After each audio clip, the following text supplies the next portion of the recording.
Et je reçois Fabrice Coustet. Bonjour Fabrice. Bonjour Lucie, bonjour à tous.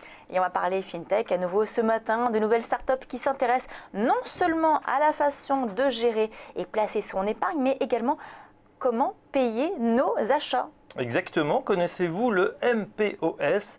C'est le Mobile Point of Sale ou terminal point de vente mobile, et c'est peut-être une révolution pour des milliers de petits commerçants, des fleuristes, des VTC, des vendeurs sur les marchés. Sous la forme d'un petit terminal connecté à une application mobile sur le téléphone, ils vont pouvoir bénéficier d'une solution de paiement mobile sans devoir débourser une commission mensuelle, parfois démesurée par rapport au chiffre d'affaires encaissé.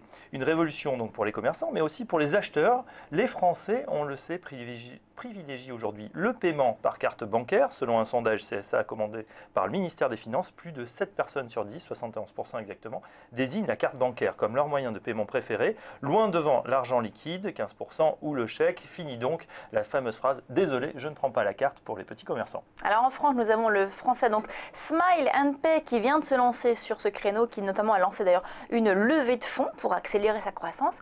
En revanche, la croissance est plutôt rude. La concurrence, oui, la bataille est serrée sur ce créneau du MPOS entre des acteurs pure player, parmi eux l'américain Square, fondé par Jack Dorsey, l'un des cofondateurs de Twitter, et déjà valorisé plus d'1 milliard de dollars, le suédois iZettle qui a levé 100 millions d'euros en 2 ans, d'autres startups telles que Pay11 ou SumUp, et des solutions poussées également par des groupes bancaires comme Smart TPE par Crédit Agricole ou Mobo de BNP Paribas. Alors donc Smile & Pay a levé donc 1 million d'euros auprès de son incubateur Truffle Capital pour se développer.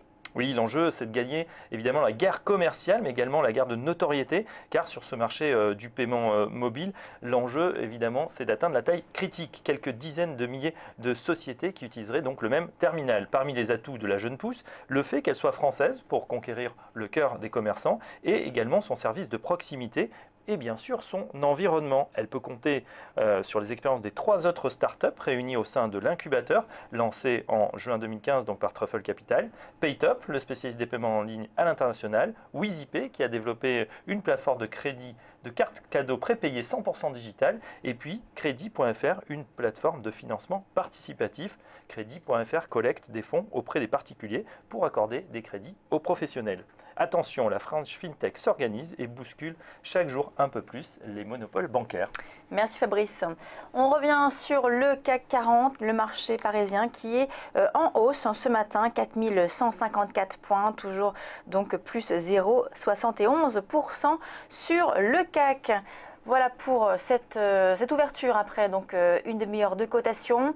On se retrouve tout à l'heure, donc dans quelques minutes, c'est le débat de Direct Gestion, et à 10h, ce sera les marchés à parler donc de trading avec Direct Investisseur. Direct Marché, on se retrouve demain à 8h30. Vous pouvez nous suivre évidemment sur les réseaux sociaux à la fois Twitter et Facebook, et puis revoir l'ensemble de nos interventions sur le site tvfinance.fr. Place à la suite du programme donc de TV Finance.